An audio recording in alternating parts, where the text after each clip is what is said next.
پیارے دوستو السلام علیکم۔ آج جو میں آپ کو کہانی سنانے جا رہی ہوں اس کا نام ہے مہمان نوازی۔ ایک مرتبہ کا ذکر ہے کہ نبی اکرم صلی اللہ علیہ وسلم مسجد نبوی میں اپنے اصحاب کے ساتھ بیٹھے ہوئے تھے۔ اس اثنا میں ایک شخص مسجد میں آیا۔ اس نے بھوک کی سختی کی شکایت کی۔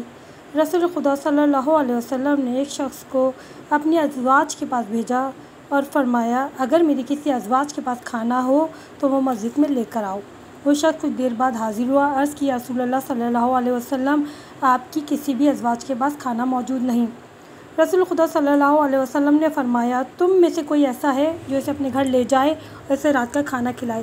حضرت علی علیہ السلام نے عرض کی یا رسول اللہ صلی اللہ علیہ وسلم یہ آج رات کے لیے ہمارا مہمان ہے۔ پھر حضرت امیر المومنین نے اس مہمان کو ساتھ لیا اور اپنے دروازے پر لے گئے۔ مہمان کو باہر کھڑا کر کے آپ اندر تشریف لے گئے۔ آپ نے حضرت سیدہ سے فرمایا کہ گھر میں ایک مہمان کے لیے کھانا ہے۔ حضرت سیدہ علیہ السلام نے عرض کیا گھر میں صرف ایک فرد کے لیے کھانا موجود ہے جو میں نے اپنی بیٹی زینب کبریٰ علیہ السلام کے لیے رکھا ہے۔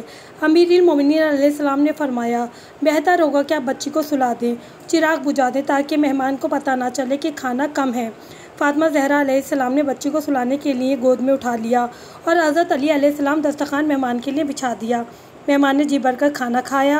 تھوڑا سا کھانا بچ گیا۔ مہمان نے ہاتھ اٹھا کر کہا خدا تمہارے کھانے میں برکت ڈالے۔ پھر وہ الوداع کہہ کے گھر سے چلا گیا۔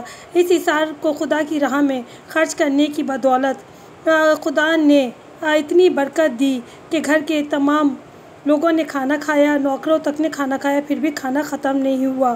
اللہ تعالیٰ نے حضرت علی علیہ السلام کے اس کردار کو قرآن میں سراہتے ہوئے فرمایا وہ دوسروں کو اپنی ذات پر ترجیح دیتے ہیں اگرچہ خود ضرورت مند ہوتے ہیں۔